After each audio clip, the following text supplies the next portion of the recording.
আমি আজকে চারুকলায় গেছিলাম, ওখানে বক্তব্য দিলাম। বললাম যে অ্যাকাউন্টিং এর টিচার হিসাবে আমি ট্যাক্স পড়াই। ট্যাক্সের আমরা এডাম স্মিথের দেওয়া ওই 1756 সালের 4টা কানুন বলি, ট্যাক্সের 4 ক্যাননস অফ ট্যাক্সেশন, ক্যাননস অফ ইকুইটি, এটা সামর্থ্যের নীতি, ক্যাননস অফ সিম্পলিসিটি সরলতার নীতি, ক্যাননস অফ ইকোনমিক এটা হলো মিতব্যয়িতার নীতি, আর একটা হলো ক্যানন অফ কনভেনিয়েন্স, এটা হলো সুবিধার নীতি। সুবিধার নীতির ব্যাখ্যা হচ্ছে যারা ট্যাক্স পেয়ার আছে, খাজনা দিবে, তারা যার যার সুবিধা মতো দিবে।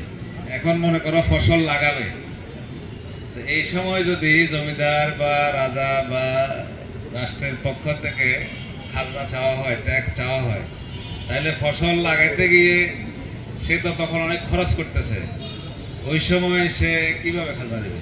তাহলে তার টানাটানি হয়ে যাবে এবং ভালো খাজনা উঠবে না। এই জন্য খাজনা যদি ফসল কাটার পরে, ধান বিক্রি করার পরে, রসুন বিক্রি করার পরে, পেঁয়াজ বিক্রি করার পরে কালেকশন করা হয়, তাহলে কৃষকের জন্য এটা সুবিধা। তাহলে অ্যাজ পার অ্যাডাম স্মিথ, যে ট্যাক্স যারা ডিজাইন করবে, প্রিন্সিপালগুলো ডিজাইন করবে, এমনভাবে ডিজাইন করবে রাষ্ট্র যাতে করে যারা ট্যাক্স পেয়ার আছে তাদের দিতে সুবিধা হয়, তাদের হাতে অ্যাভেইলেবিলিটি অফ ফান্ড থাকে। সম্রাট আকবর যখন শাসন করতেছিলেন তখন উনি এই সুবিধার নীতি যেটা, এটাকে বাস্তবায়ন করার জন্য, ওনার রাজস্ব কালেকশনের সুবিধা হওয়ার জন্য, তখন ওনার যে পরিষদ আছে ওদেরকে, যারা পণ্ডিত ছিল তাদেরকে দায়িত্ব দিল যে একটা নতুন সন তৈরি করো যাতে করে এই ট্যাক্স কালেকশনটা সুবিধা হয়। সেই উদ্দেশ্যে হিজরি সনের সাথে মিল রেখে আকবরের যে পণ্ডিত আবুল ফজল, তিনি স্টাডি করে, রিসার্চ করে এই বাংলা সনটা প্রবর্তন করেছে।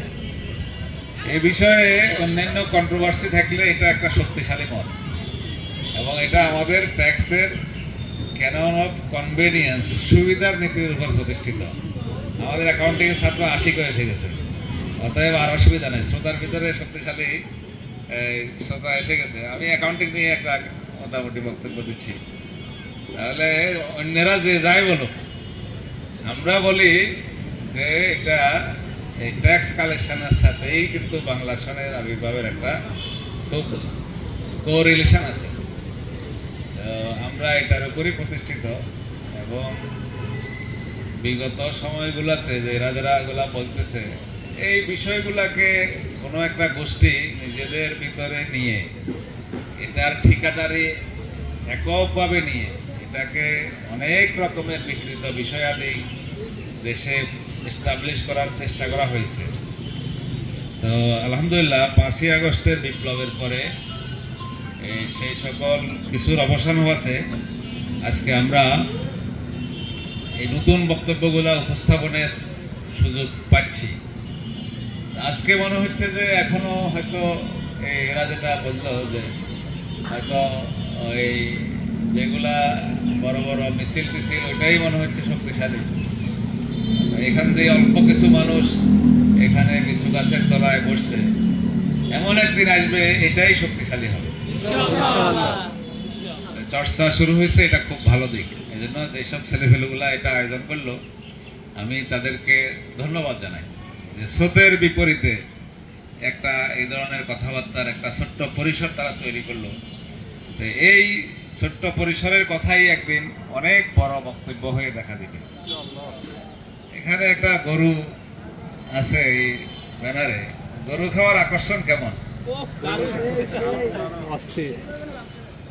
আমি 2000 সালে আমি এবং আমাদের ডিপার্টমেন্টের professor doctor Syed Jabid Hossain sir, আমরা দুইজন 1 বছরের একটা প্রোগ্রামে আহমেদাবাদে ছিলাম। 2000 সালের জুন মাসে আমরা গিয়েছি এবং 2001 সালের এপ্রিলে আমরা দেশে আসলাম, প্রায় 10 মাস ছিলাম।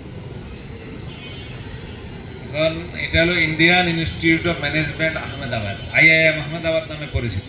যে কেউ এখনই সার্চ দিলে এটা একটা world class prestigious management school, IIM Ahmedabad. এটা গুজরাটে অবস্থিত, গুজরাটের রাজধানী আহমেদাবাদ। তো আমরা যখন সেখানে ছিলাম তখন নরেন্দ্র মোদী গুজরাটের মুখ্যমন্ত্রী। ওনার কাছে গুজরাটের কসাই বলা হয়। সেই ঘটনা কিন্তু 2002-তে, ওই দিনও আমি আবার গুজরাটের রাজধানী আহমেদাবাদে সেমিনারে গেছিলাম। পরের বছর, আসার পরের বছর, যেদিন নরেন্দ্র মোদী হাজার হাজার মুসলমানকে জবাই করে হত্যা করেছে তার শাসন আমলে, সেদিনও আমি আহমেদাবাদে ছিলাম। গরু প্রসঙ্গে বলতেছিলাম যে আহমেদাবাদে যাই উঠলাম জুন মাসে। ওখানে তো ইন্টারন্যাশনাল হোস্টেল আছে, সেখানে খাওয়া দাওয়া করি। তো সেখানে তো আর গরু খাওয়ায় না। কয়েক মাস পরে মনে হলো যে গরু খাইছি যে কত দেরি হয়েছে, গরু খাওয়ার একটা খুবই আগ্রহ প্রকাশ হইল নিজের ভিতরে আর কি। শেষে সার্চ করলাম যে গরু কোথায় পাওয়া যায়। আমরা যে এলাকায় থাকি ওই এলাকায় কোনো গরু খাওয়ার কোনো উপায়ই নেই। শেষে খবর পাওয়া গেল 100 টাকা ট্যাক্সি ভাড়া দিলে লাল দরজা নামক একটা মুসলমানদের এলাকা আছে। জানো আহমেদাবাদ শহরটা কিন্তু মুসলমানদের পত্তন করা, এটা 1400 সালের দিকে মুসলমানদের পত্তন করা একটা শহর এবং সেখানে অনেকগুলো মুসলিম স্থাপত্য রয়েছে। এবং আহমেদাবাদ শাহী মসজিদ, এটা খুবই নান্দনিক একটা মুসলিম স্থাপত্য। সেখানে লাল দরজা এলাকা, এটা একটা বিজনেস প্লেস এবং সেখানে মুসলমানেরা অনেকেই থাকে এবং সেখানে অনেকগুলো মুসলিম হোটেল আছে।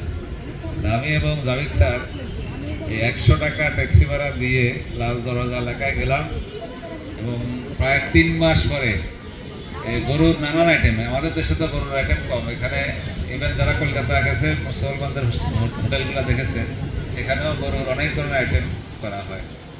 আহমেদাবাদেও অনেক ধরনের গরুর আইটেম ছিল। আমরা 3 মাস পরে গরু খেতে পেয়ে খুবই সন্তুষ্টি হয়েছিল আর কি। গরুর যে একটা অ্যাট্রাকশন, এটা তখনই বুঝতে পারছিলাম যে আমরা যে নিয়মিত গরু খাই এখন বুঝতে পারি না এটা অনেক মাস খেতে না পারলে কি হয়।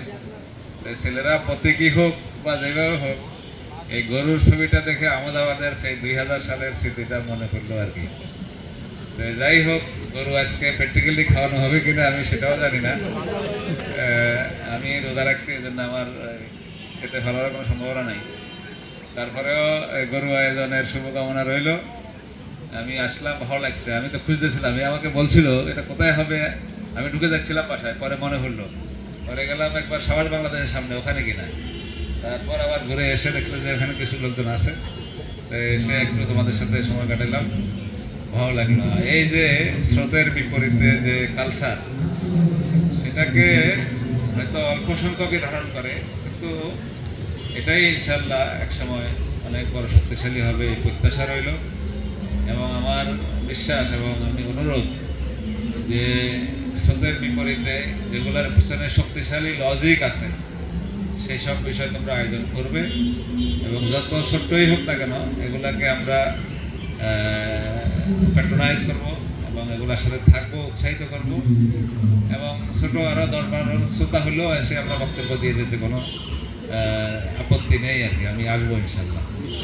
এটা আয়োজনের জন্য যারা আয়োজক শ্রোতা সকলকেই ধন্যবাদ জানাচ্ছি।